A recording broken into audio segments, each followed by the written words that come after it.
Doubt में एक question को देख लेते हैं. If alpha and beta are the zeros of this polynomial, if alpha and beta are zeros of polynomial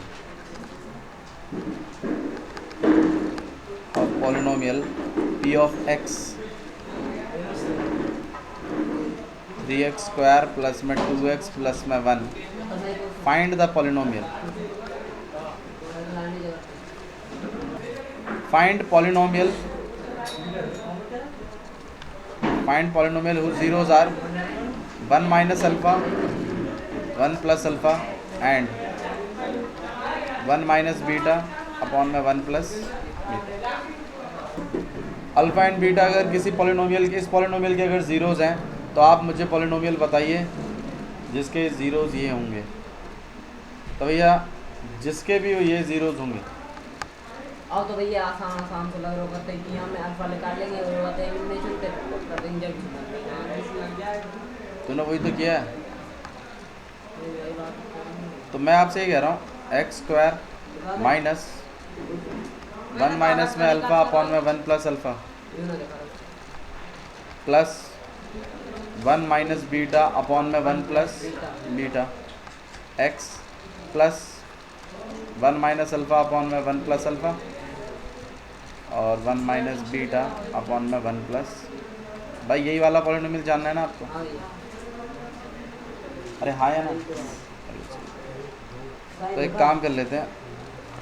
okay यहाँ पर हम लोग इसको, अब मेरे को तो इसकी वैल्यू निकालनी है. अब इसकी वैल्यू निकालने के लिए आप गौर करिए. देखो एक तरीका तो था कि वो मिडिल टर्म स्प्लिटिंग करके अल्फा बीटा निकालो. एक और तरीका था कि वो a प्लस बी का होल स्क्वायर जनरेट करवाओ. एक तरीका एक इसी को थोड़ा सा सॉल्व करके देखो, क्या पता कोफिशिएंटों की डायरेक्ट वैल्यूज़ लग रही हो इसमें. तो 1 प्लस में अल्फ़ा 1 प्लस में बीटा, यही तो होगा एलसीएम इनका.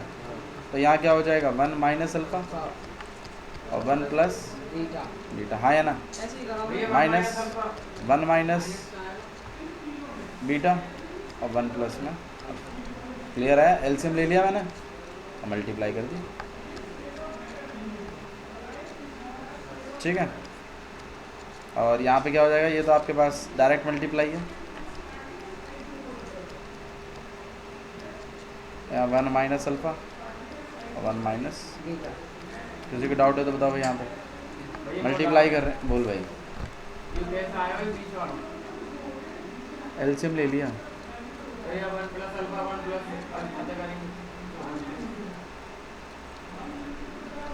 1 प्लस अल्फ़ा 1 प्लस बीटा का एलसीएम क्या होगा? 1 plus alpha into 1 plus beta लिख दिया.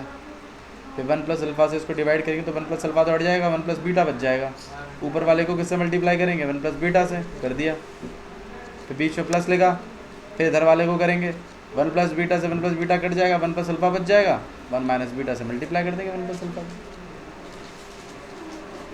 ठीक है. एलसीएम लिया मैंने. इनको मल्टीप्लाई कर रहे हैं, चेक करते हैं क्या आ रहा है.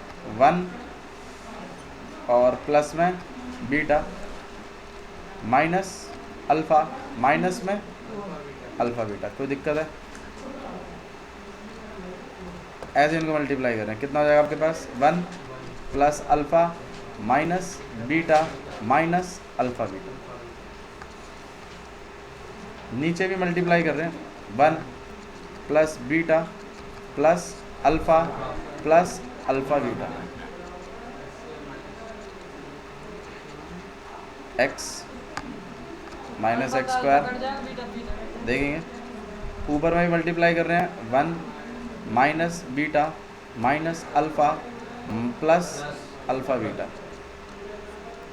ऐसे नीचे करेंगे 1 प्लस में बीटा प्लस में अल्फ़ा और प्लस में अल्फ़ा बीटा. भाई जैसा उसने पॉलिनोमियल बनाने को बोला बिल्कुल वैसा ही बना के थोड़ा सॉल्व किया है बस. ये क्वेश्चन अगर आपने संभाल लिया ना, चैप्टर खत्म हो गया. One of the toughest question. ठीक है. आधे से ज़्यादा बच्चे यहीं पर बावड़े हो लेंगे और उनकी ऐसी की तैसी होगी, बढ़ जाएंगे साइड में. अगले क्वेश्चन पे चलता है. बट आप लोग संभाल लोगे जहाँ तक मुझे लग रहा. थोड़ा प्रैक्टिस की बात है. एक दो बार करो ये सवाल को, अपने आप आ जाएगा. सर यही तक करा था पर उसके बाद फिर मेरे दिमाग डर गए, फिर नहीं हुआ। लेकिन देखिए अल्फ़ा से अल्फ़ा कट जाएगा, बीटा से बीटा कट जाएगा, बाकी आपके पास यहाँ आ जाएगा x square minus 2 minus 2 alpha और अपॉन में 1 plus alpha plus beta plus alpha beta. कुछ गलत तो नहीं लिखा? सर अल्फा प्लस बीटा की वैल्यू निकालनी है। उसकी वैल्यूज हमें पता ही, अल्फ़ा प्लस बीटा की वैल्यू पता है कोफिशिएंट मेथड से, अल्फ़ा इंटू बीटा की भी वैल्यू पता है कोफिशिएंट मेथड से। वैल्यूज पुट करने वाला हूँ मैं। अरे ज़रूरत पड़ेगा मिडिल टर्म स्प्लिटिंग करने की, ऐसा ही काम यहाँ करूँगा। देखो 1 इन दोनों में माइनस कॉमन निकालूंगा क्योंकि मेरे को अल्फ़ा माइनस बीटा की नहीं आती वैल्यू, मुझे तो अल्फ़ा प्लस और प्लस में यहाँ पर तो कुछ दिक्कत ही नहीं है, यहाँ पर तो अल्फ़ा प्लस बीटा ही चल रहा है मामला। वैल्यूज़ प्लेस करनी है बस खाली, और कुछ नहीं करना। अल्फ़ा इंटू बीटा की वैल्यूज़ आइए वो तो हम कोफिशिएंट कंपेयर करके निकालेंगे अल्फ़ा बीटा की। तो ए की वैल्यू कितनी है 3, बी की वैल्यू कितनी है 2, सी की वैल्यू कितनी है 1, अल्फ़ा प्लस बीटा की वैल्यू कहाँ से आएगी माइनस बी अपॉन है तो माइनस 2/3, और अल्फ़ा इंटू बीटा की वैल्यू कितनी आएगी 1/3। वैल्यूज़ प्लेस करनी है इसमें। भैया यू के साथ 1 minus alpha plus beta plus alpha beta, कौन सा? You 1 minus alpha plus beta ये कॉमन। इसमें और इसमें मैंने माइनस कॉमन खींच लिया बार, तो जहाँ माइनस था ऑटोमेटिकली वहाँ क्या लगना है अल्फ़ा प्लस बीटा, क्योंकि मेरे को अल्फ़ा प्लस बीटा की वैल्यू पता है। मैं फिर कह रहा हूँ मुझे माइनस अल्फ़ा माइनस बीटा की वैल्यू भी नहीं पता, मुझे तो अल्फ़ा प्लस बीटा का कुछ हिसाब किताब आता है मुझे तो करना। ठीक है, आ रहा है समझ में? बोलो भैया। ठीक है, तो इस तरीके से करना है आपने। चलिए स्टैटिस्टिक्स कंटिन्यू करें, ये करूँ मैं इसको आगे? इसे आगे तो कर लोगे, वैल्यूज़ डालनी है, सॉल्व करना है खाली। ठीक है, ओके। तो हमारा जो नेक्स्ट चैप्टर है जो हम रिवाइज कर रहे हैं वो है स्टैटिस्टिक्स। ठीक है, let's continue with statistics. Statistics के बाद हम लोग प्रोबेबिलिटी करेंगे। ठीक है, स्टैटिस्टिक्स में एक थोड़ा सा एनसीईआरटी देख लेते हैं। एनसीईआरटी में कोई दिक्कत नहीं आनी चाहिए पहले तो। अच्छा एक मिनट रुको, देखो मैं एक क्वेश्चन लूँगा, उसको हम देखो हमने क्या चीज़ सीखी थी, मीन निकालने के कितने तरीके थे आपके पास? 3। सबसे पहला कौन सा था? डायरेक्ट। अब सुन लो क्या चीज़ कट गई है वो भी सुन लो। डायरेक्ट मेथड है, अज्यूम्ड मीन मेथड भी है, स्टेप डेविएशन कट चुका है। ठीक है, हाँ जी, स्टेप डेविएशन कट चुका है। ठीक है, तो इस चीज़ को आपको करने की ज़रूरत नहीं है, बट मैंने इसीलिए करवाया आपको क्योंकि जब आप ग्रेजुएशन में आगे जाओगे ना वहाँ स्टेप डेविएशन मेथड फिर से आएगा, तो आप ये मत वहाँ जाके ये चीज़ ना आपको ऐसी लगे कि यार कभी कराया ही नहीं, अचानक कैसे आ गया। बस इसलिए कराने का रीज़न था। इसके साथ आपको प्रैक्टिस नहीं करनी। मेरा जहाँ तक अंदाज़ा है मैं आपको बता दूंगा कौन से क्वेश्चन जो मुझे लगते हैं आएंगे। एक तो अज्यूम्ड मीन पे आएगा तुम्हें, एक डेटा दे देगा तुम्हें, बोलेगा find mean by assumed mean method and median. ठीक है, तो अज्यूम्ड मीन से आपको आना चाहिए और डायरेक्ट मेथड से भी आना चाहिए मीन निकालो। मीन को हम लोग किससे डिनोट करते हैं? एक्स बार से, याद आया?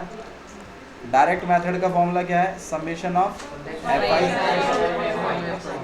समेशन ऑफ, समेशन जानते हैं आप लोग क्या होता है? Total plus. ठीक है, अज्यूम्ड मीन में हम एक मीन को अज्यूम करते हैं ए, उसको हम ए मानते हैं। मैं क्वेश्चंस करके दे रहा हूँ, आपको चिंता मत करो। ठीक है, बट टाइप को समझो, टाइप क्या है? मेन काम है टाइप सीखना। तो अज्यूम्ड मीन में हम ए मानते हैं पहले, और उसका मीन निकालने का जो फॉर्मूला होता है वो है आपके पास A plus summation of F I D I upon में समेशन ऑफ, फॉर्मूला नहीं भूलना है कभी भी। ठीक है, पढ़ने वाली बात नहीं है, भूलना ही नहीं है।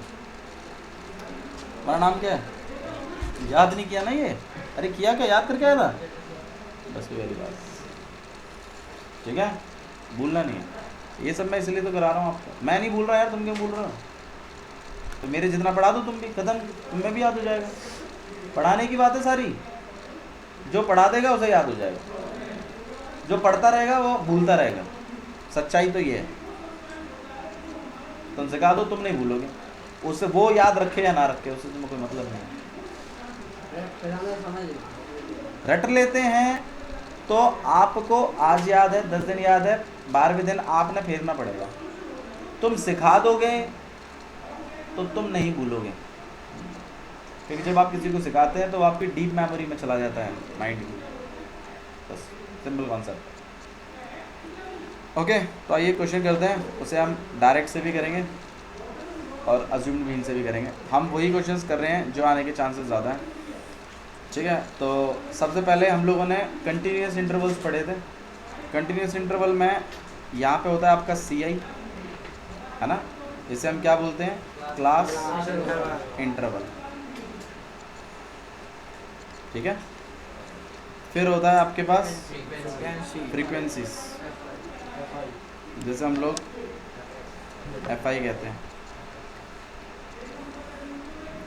क्लास इंटरवल्स में एक एग्जांपल ले रहा हूँ, 0 to 10, 10 to 20, 20 to 30, 30 to 40 और 42। ये हमने क्लास इंटरवल लिया है, इसकी फ्रीक्वेंसीज़ हैं 4, 6, 10, 6 और 4, ठीक है। मेरे को बोला गया है कैलकुलेट इट्स मीन। क्या कैलकुलेट करना है इसका? मीन कैलकुलेट करना है। अच्छा,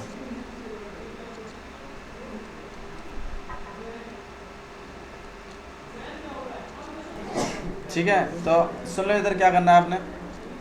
तो ऑब्वियसली बात है, आपने पहले इसमें XI ड्रॉ करना है, XI निकालना है आपने, ठीक है। XI निकालने के लिए XI क्लास मार्क्स है। XI क्या है? Class marks. नॉर्मली XI जो है वो अनग्रुप डेटा में ऑब्जर्वेशन को रिप्रेजेंट करता है, लेकिन कंटिन्यू ग्रुप डेटा में ये आपके क्लास मार्क्स को रिप्रेजेंट। क्लास मार्क्स मतलब देखो, अच्छा मैं आपको ना इसका एक्चुअल मीन मतलब बताता हूँ। मतलब क्या, इसका मतलब है 0 से 10 के बीच में कितने नंबर हैं? 4। अब वो 0 से 10 के बीच में 4 नंबर तो हैं, लेकिन वो नंबर कौन कौन से हैं आपको क्या पता? पता नहीं। वो 8 हो सकता है, वो 6 हो सकता है, वो 5 हो सकता है, वो 3 हो सकता है, वो कुछ भी हो सकता है, आई डोंट नो एग्जैक्टली। तो ऑब्वियसली बात है, आपने ऑब्जर्वेशन लेट करना है कोई, तो आप क्या करोगे, इनकी मिड वैल्यू को लेट करोगे। तो 0 से 10 के बीच में जो कोई वैल्यू कितनी है? 5, तो मैंने मेरा 5 माना है क्लास में। इस केस में, इस केस में, इस केस में, इस केस में, ठीक है। मिड वैल्यूज होती हैं ये, क्या होती हैं ये? अच्छा, क्लास मार्क्स जो है उसका फॉर्मूला भी है। क्लास मार्क्स का फॉर्मूला क्या है? Upper limit divide by upper limit मतलब बीच की वैल्यू बतानी है, plus lower limit divided by. अब अपर लिमिट लोअर लिमिट क्या होती है? देखो, जैसे ये क्लास इंटरवल है, इसमें ये जो छोटा ये नंबर लिखा है ना, ये तो है लोअर लिमिट। ये क्या है? Lower limit. और ये जो 10 है ये है अपर लिमिट, ठीक है। ऐसे ही हर इंटरवल में लोअर लिमिट और अपर लिमिट होंगी। इसमें इस वाले केस में ये लोअर लिमिट है 20 अपर लिमिट, इस वाले केस में 20 लोअर लिमिट है, 30 अपर लिमिट है। तो इस तरीके से लोअर लिमिट और अपर लिमिट्स होती हैं। तो आपने क्लास मार्क्स निकालने के लिए ये प्लस ये, मतलब 10 प्लस 0 अपॉन में 2, तो आप करिए 10/2 कितना आता है? मैंने 5 ही तो लिखा है क्लास मार्क्स आया है, ठीक है। ऐसे ही इसमें भी आप कर सकते 20 प्लस 10 30 अपॉन में 2 15, 30 और 40 30 और 20 50 अपॉन में 2 25। तो ऐसे लिखा है मैंने, ठीक है। वरना आप अपने दिमाग से भी लगा सकते हो। बीच की वैल्यू बतानी है, बीच की वैल्यू अगर आपको हो रही है हिसाब किताब तो कोई दिक्कत ही नहीं। आया समझ में? ये आप ऐसे एक्साइज निकाल लेंगे। डायरेक्ट मेथड में आपने एफ आई एक्स आई निकालना है। क्या निकालना है?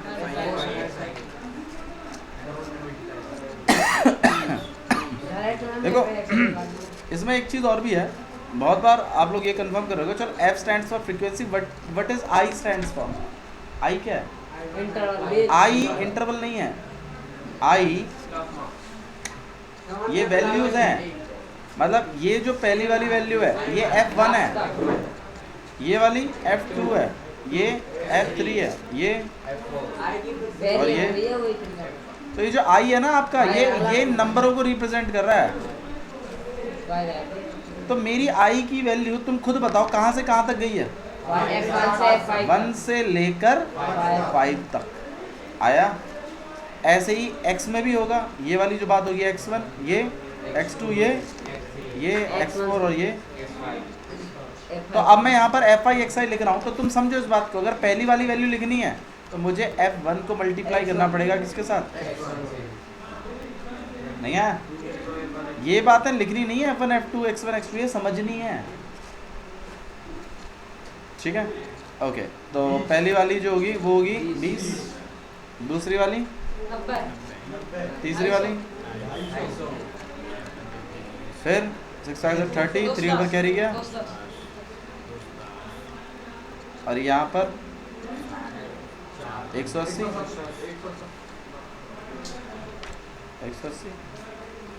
45 2 जा 90, 2 बार और करना है, ठीक है?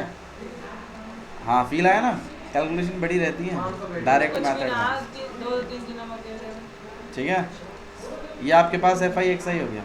अब इसमें ये जो है ये F1 x1 रिप्रेजेंट कर रहा है, ये F2 x2, ये बस इन्हीं को दिखाने के लिए मैंने आई लिखा हुआ है साथ, बस, और कोई मतलब नहीं है खास के खास। अब मुझे क्या करना है, मेरा मीन का फॉर्मूला लगाने के लिए मुझे फॉर्मूला क्या है मीन का? समेशन ऑफ अपॉन में, क्लियर है? अच्छा यहाँ पर एक बात और भी लिखती है, वो भी आप सीख ही लीजिए। आई की वैल्यू 1 से लेकर, मतलब ये लिखनी जरूरी है? हाँ जी, इसके नंबर होते हैं, समेशन लिखना पड़ेगा। यहाँ आई के बारे में बताना पड़ेगा, आई कहाँ से कहाँ तक जा रहा है। तो इस केस में आई कहाँ से कहाँ तक जा रहा है? 1 से लेकर 5 तक। और ऐसा ही यहाँ पर आई की वैल्यू 1 से लेकर 5। क्या जी? नहीं, दोनों में लिखिए। नहीं, ये जो चीज़ मैंने लिखी है ना, इसका अगर मैं आपको एक्सपेंडेड फॉर्म दिखाऊं तो इसका एक्सपेंडेड फॉर्म है F1 x1 plus F2 x2 plus F3 x3 plus F4 x4 plus F5 x5। तो मैं समेशन ही तो कर रहा हूँ इन सब का। इस तामझाम की बजाय मैंने ये लिख दिया है। अब इसमें तुम कटौती क्यों कर रहे हो? हाँ जी, समेशन के ऊपर और नीचे लिखना पड़ता है, ऐसे ऐसे ही लिख दिया आपने। समेशन हो गया Fi xi, जहाँ i की वैल्यू 1 से लेकर कहाँ तक जा रही है, ये ऐसा ही इसका लिखना पड़ता है। तो ऑब्वियस सी बात है, अब देखो तरीका है, लोअर से ऊपर की तरफ जा रहा है, तरीका होता है ना। देखो पहनने को तो शर्ट नीचे पहन सकते हैं, पैंट ऊपर पहन सकते हैं, पहनने को तो पहन सकते हैं, कुछ भी कर करा के लोअर पहन लेंगे, लेकिन एक तरीका है ना, तो तरीका है, ये प्रेजेंटेशन है, इसमें चेंजेस ना करें। ओके, तो ये बात है यहाँ पर।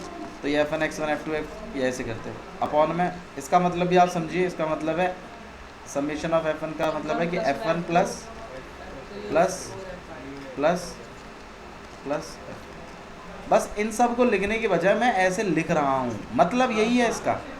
तो मुझे ऑब्वियस सी बात है, मुझे अपने इन फ्रीक्वेंसीज का क्या करना पड़ेगा? समेशन।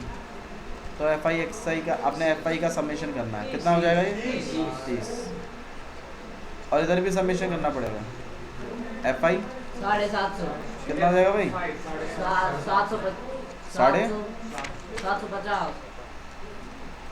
750, बिल्कुल सही। आया। अब आपने कुछ नहीं करना, बस उसको उठा के वैल्यूज़ में डाल देना। एफ आई एक्स आई की जगह हम क्या लिखेंगे, 25 अपॉन में 30।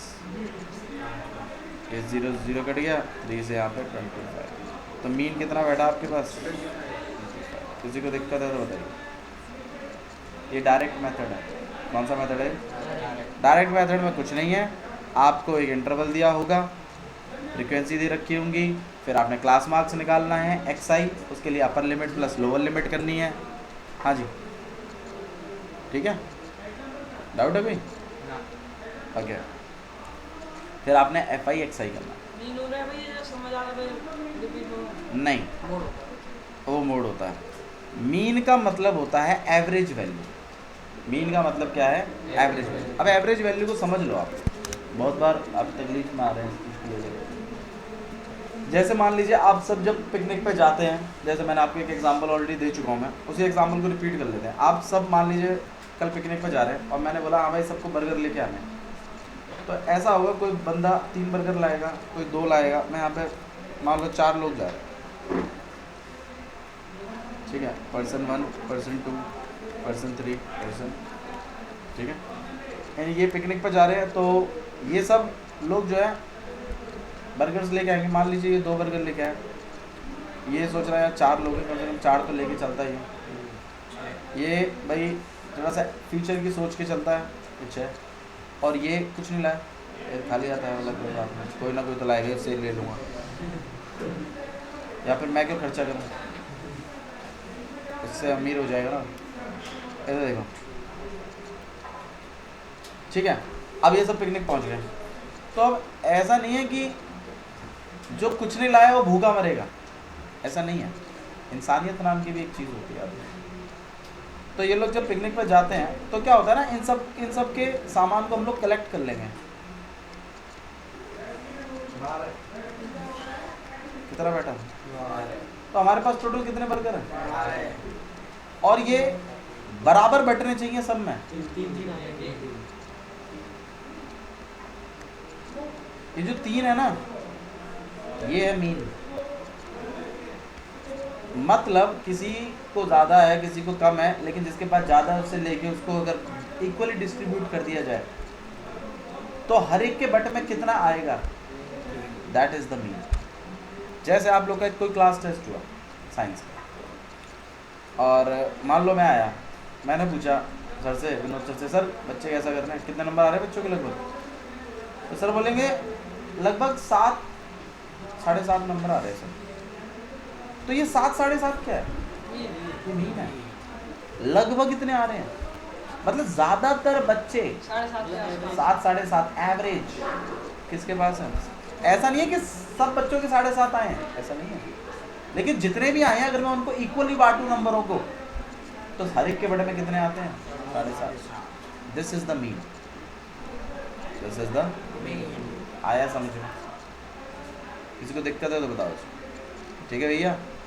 अब मीन निकालने के आपके पास वैसे 3 तरीके हैं, लेकिन आपके सिलेबस में 2 ही हैं, डायरेक्ट और अज्यूम्ड मीन। डायरेक्ट मैंने सिखा दिया, अब आपको ऐसी रिवाइज करना है। डायरेक्ट के लिए क्लास इंटरवल गिवन होगा, क्लास मार्क्स जनरेट करना है, एफ आई एक्स आई निकालना, क्लियर है, ठीक है दीपक, ओके। अब अज्यूम्ड और सीख लेते हैं। अच्छा हाँ, ये तो हुआ मीन। मीडियन और देखो, ऐसे यही को तो नहीं, मीडियन तो आपको पता ही है, मिड वैल्यू, आपके डेटा की बीच वाली वैल्यू कौन सी है। हाँ, अब इसमें क्या करेंगे, हम इस डेटा को अरेंज करेंगे। अब यहाँ बीच में तो कुछ है नहीं, तो इन दोनों को ले लेंगे, इन दोनों के बीच की जो वैल्यू की वो पूरे डेटा के बीच की वैल्यू, तो आप निकालो हिसाब किताब। बीच की वैल्यू कैसे निकालेंगे इनकी, 4 + 6 अपॉन में 2, भाई दोनों का मिड निकालना तो ऐसे तो प्लस कर देते अपॉन में 2, 5 आ जाएगा। तो 5 is the median, whereas mean is the 3। Mean average होता है, मीडियन मिड वैल्यू होती है, मोड सबसे ज्यादा बार जो ऑब्जर्वेशन रिपीट कर रहा है, that is the mode. Clear है, किसी को दिक्कत है तो बताइए। यहाँ प्रॉब्लम सिर्फ एक ही है, इतने फॉर्मूले क्यों, जब यहाँ तो बड़ा सिंपल लग रहा है। फॉर्मूले इसीलिए क्योंकि यहाँ पर आपके सामने ऑब्जर्वेशंस नहीं हैं, बल्कि क्या है, क्लास इंटरवल। 0 से 10, 10 से 20, 20 से 30, 30 से 40। मान लो हम पिकनिक पर जा रहे हैं, मैंने बोला हाँ भाई सब बच्चे चपाती लेके आएंगे। अब 0 से 10 के बीच में 3 लोग हैं। अब 0 से 10 के बीच में 3 लोग तो हैं, लेकिन लाए कितने रोटी हैं तुम्हें क्या पता? ये है दिक्कत। 0 से 10 तक के बीच में कितनी रोटी? 0 से 10 रोटी। अब इसके बीच में ऐसे कितने लोग लाए हैं? 0 से 10 के बीच में 3 लोग आए। भाई कोई 7 लाया हो, कोई 5 लाया हो, कोई 2 लाया है, तो 0 से 10 में ही तो आए हैं वो। समझ में आ रहा है? अब मान लो 10 से 20 के बीच में लोग, मान लो 3 ही लोग, मान लो 2 लोग हैं जो 10 से 20 के बीच में लाए, लेकिन एग्जैक्ट कितनी लाए हैं तुम्हें पता है क्या? ये है प्रॉब्लम। यहाँ क्लास इंटरवल्स में बात हो रही है, आपको एक्चुअल वैल्यू के बारे में अंदाजा भी नहीं है। अब ऐसे केस में मीन निकालना एक बहुत बड़ी प्रॉब्लमेटिक चीज़ है। तो हम क्या करते हैं, हम एक्स आई लिखवाते हैं। अब ऑब्जर्वेशन कुछ तो मानना पड़ेगा ना, वरना मीन कैसे निकलेगा? तो हम क्या करते हैं, हम एक्स आई लेट करवाते हैं। एक्स आई भी एग्जैक्ट वैल्यू नहीं है, अंदाज़ा लगाए। मान लो जैसे आपके पेपर में पहले पेपर पहला क्लास टेस्ट हुआ, आपके 10 नंबर आए आउट ऑफ 10। समझा रहा हूँ मीन क्या। मान लो तुम्हारा पहला क्लास टेस्ट हुआ, 10 आए। दूसरा क्लास टेस्ट हुआ, तुम्हारे आए 8। हाँ, अब तीसरा क्लास टेस्ट होना है, कितने आएंगे?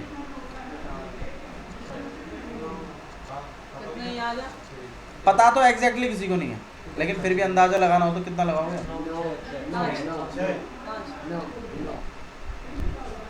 ये सही अंदाजा है। तुम तो डाउनफॉल पर जा रहे हो, गिर रही है वैल्यू 2-2 से, एपी बना दिया तुमने तो यहाँ। तुम बीच के बारे में बात करोगे? भाई सचिन तेंदुलकर है, पहले मैच में 100 मार दिए, दूसरे में 50 आउट हो गया, क्या अंदाजा तीसरे में कितना बना देगा? 75। बीच की वैल्यू, हाँ क्या पता खेले ही ना। मैं वही तो कह रहा हूँ ना, एग्जैक्ट तो नहीं पता मुझे भी, मैं भगवान थोड़ी, मुझे क्या पता एग्जैक्ट, लेकिन एक अनुमान लगाने के लिए बोला है। अब तुम अनुमान लगा रहे हो कि खेलेगा ही नहीं।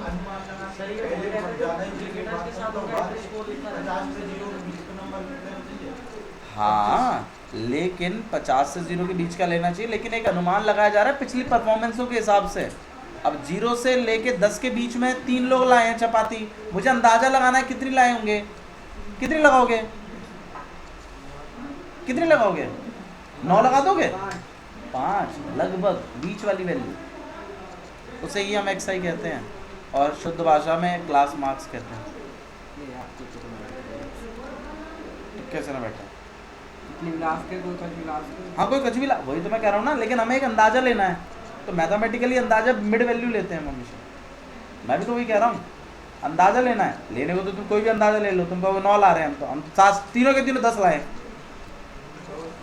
हो भी सके होने को, लेकिन हमें तो सॉल्व करना है, क्वेश्चन सॉल्व करना है, तो एक अंदाजन हम मिड वैल्यू को ले लेते हैं। मैथमेटिशियंस मिड वैल्यू को लेते हैं। लास्ट वाले में लिख रहे हैं कि दो मिड पे मैं वैसे कह रहा हूँ, ले रहे हैं जैसे काउंट करें जब कहीं भी। बाबू 10 तो इसमें आएगी भी नहीं, 9 तक आएगा इसमें।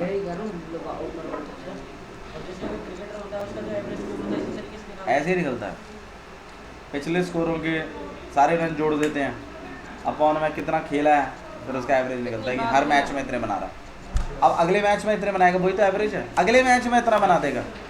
अब हालांकि अगले मैच में डक पे आउट हो जाए, लेकिन एक अनुमान लगाया ना, दैट इज द एवरेज। आपने देखा होगा कुछ बॉलरों की इकोनॉमी लास्ट में लिख के आती है, इकोनॉमी इतनी, वो इकोनॉमी का मतलब क्या है? हर ओवर में कितने रन।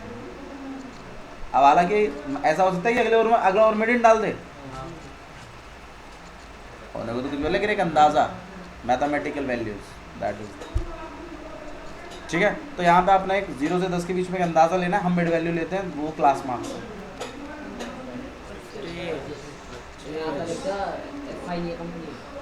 ठीक है, यहाँ 3 2 और यहाँ 1 यहाँ 4।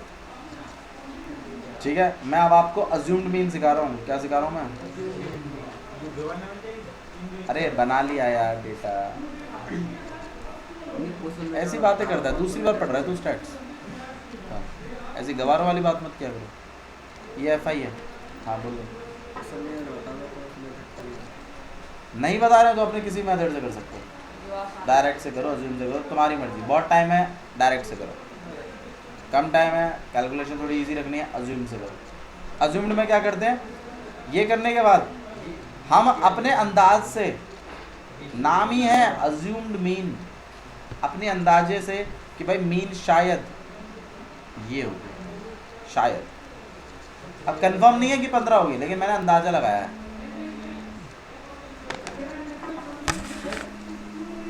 एक मिनट। ओके, फिर आपने क्या करना है, अपने मर्जी से एक मीन सेट करना है जिसे हम ए का नाम देंगे। क्या नाम देंगे? XI में से ही लेते हैं। अच्छा हाँ, गलती होती है, बच्चे जल्दबाजी में होते हैं। FI में से ले लेते हैं एक। भाई ए जो है वो ऑब्जर्वेशंस में से लिया जाएगा, FI में से नहीं लेना। मैंने खुद गलतियां ये देखी हैं, मैं तुम्हें बता रहा हूँ, सतर्क कर रहा हूँ कि तुम भी ऐसा कर दोगे जल्दबाजी। ठीक है, तो स्टैट्स के क्वेश्चन को आराम से करें, क्योंकि ये नंबर हमें चाहिए हर हालत में, हर हालत में। 5 नंबर का आएगा सीधा सीधा। ठीक है, छोड़ना नहीं है इसको। ए है आपके पास, ए सेट कर दिया आपने। अब आप क्या करेंगे, क्या करना है इसके बाद? अब DI निकालेंगे। DI stands for difference. ये फर्स्ट डिफरेंस है, ये सेकंड डिफरेंस है, थर्ड। तो डिफरेंस का फॉर्मूला है आपके पास XI minus A. A minus XI नहीं करना है। उसका तुम्हें कैसे पता चलेगा? तुम्हें इससे ऊपर की वैल्यूज माइनस करके नेगेटिव मिलेंगी, इससे नीचे की वैल्यूज पॉजिटिव मिलेंगी। हमेशा ध्यान रखो इन सब बातों को, तभी तो मैं कह रहा हूँ। हाँ जी, कोई भी, तुम 25 भी ले सकते हो, 35 ले सकते हो, 5 ले सकते हो, लेकिन ज़्यादातर बीच में से ही लिया करो। ज़्यादातर लेने को ले सकते हो 25 भी, 15 भी ले सकते हो, 5 भी ले सकते हो, 35 भी ले सकते हो, आपकी चॉइस। आंसर को कोई फर्क नहीं पड़ेगा, कैलकुलेशन में पड़ेगा थोड़ा सा।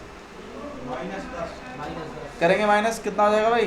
माइनस का मैंने बताया था ना, अज्यूम मीन से ऊपर वाले सारे नेगेटिव। अज्यूम 15 15 आया। फिर आपने जो FI XI निकालते थे ना तुम डायरेक्ट में, अब आपने FI DI निकालना। तो मतलब ये DI को FI से मल्टीप्लाई करिए, कितना हो जाएगा?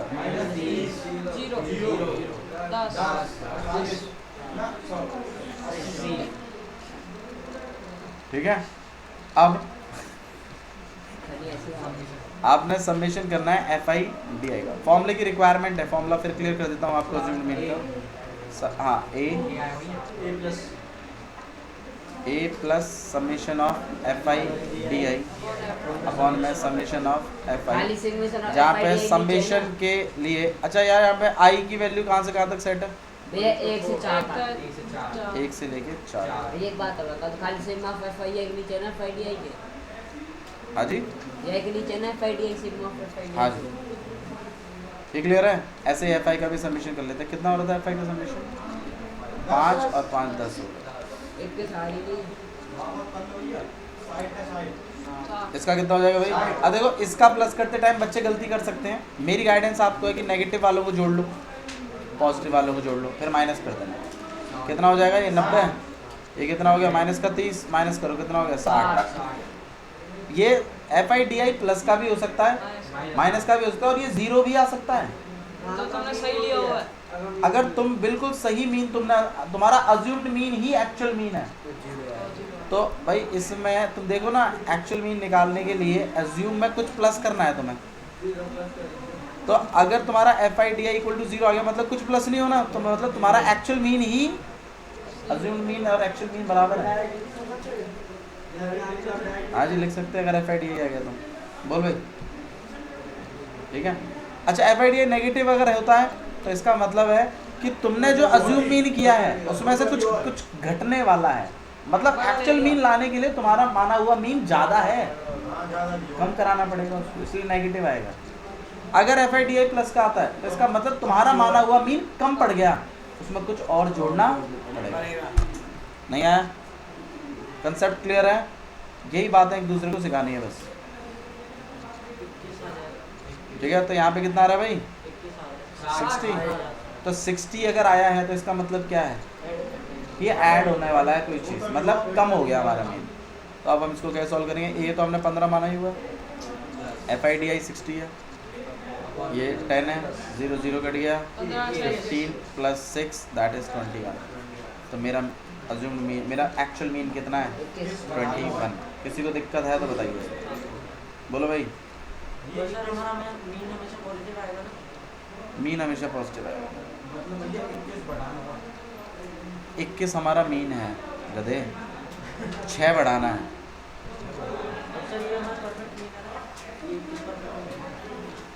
किसी को दिक्कत है इसमें? पक्का? बोल भाई दीपक, एक क्वेश्चन करके दिखाओगे? चलिए एक क्वेश्चन करके दिखाइए।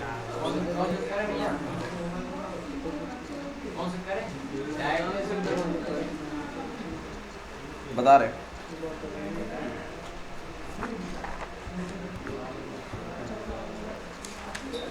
देखिए क्वेश्चन क्या है।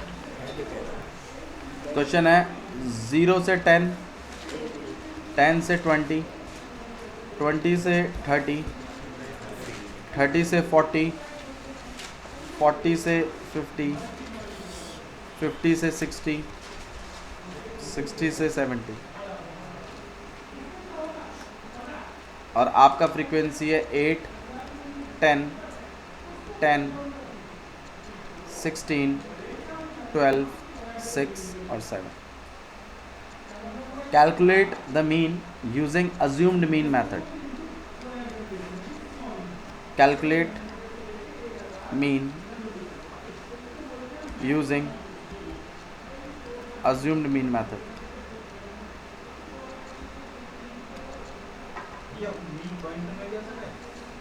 क्या जी? आपको क्वेश्चन ऐसा गिवन होगा, ठीक है, ये वाला। तो आपका काम है कि ऐसे टेबल को ऐसे में कन्वर्ट किया जाएगा।